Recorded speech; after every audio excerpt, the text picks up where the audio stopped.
Jax, the leader in food-grade lubrication technology, presents an introduction to lubrication basics.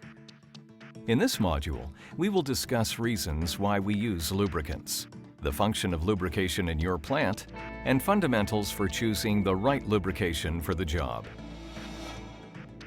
So why do we use lubricants? Some of the primary functions of lubricants are to reduce friction and to dissipate heat. You'll find friction whenever two surfaces rub together. Even if the surfaces look flush and smooth, similar to what you would find on bearings and gears, you would still have tiny asperities causing friction. When oil is added between the two pieces of metal, you can see that less force is needed to move the block, and there is less resistance. The oil has created a barrier between the wear points of the metal, reducing the friction. Very little wear is occurring, and very little heat is being generated. It also requires less force or amperage draw to move. Oil does more than reduce friction and dissipate heat.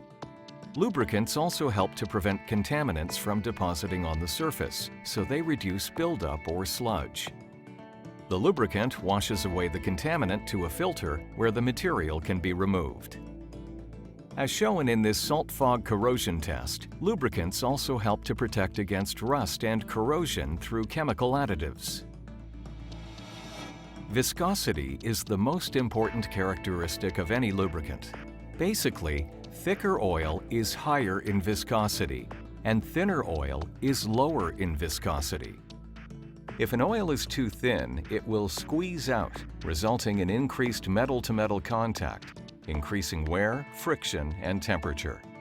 But if an oil is too thick, it will increase internal fluid friction and temperature, reducing the useful life of both the fluid and equipment. Viscosity is measured in the laboratory with a viscometer. It is typically measured at two constant temperatures, 40 degrees Celsius or 100 degrees Celsius. So how do you know what viscosity is right for your application? For high-temperature applications, you would need a higher viscosity lubricant.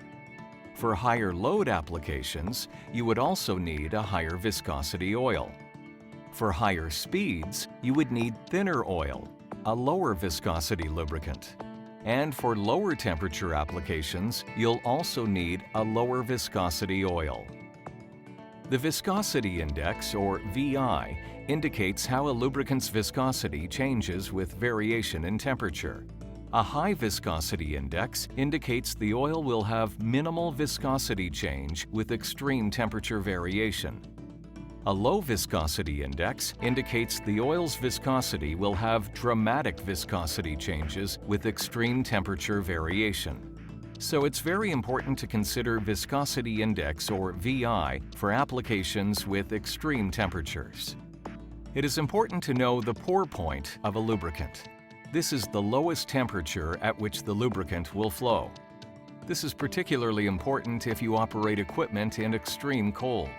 Once a lubricant reaches its pour point, it won't flow under its own weight. Do you know the difference between grease and oil? Oil is a liquid. The two most common types of oils are conventional or mineral oils and synthetic oils. A lubricating grease is a solid or semi-solid lubricant consisting of a thickening agent in a liquid lubricant. So how do you know when to use a grease versus an oil? Grease is generally used in applications that can only be lubricated infrequently and where a lubricating oil would not stay in place. They also act as sealants to prevent ingress of water and incompressible materials. Lubricating equipment is easy if you have the right lubricant in the right place at the right time and in the right amount.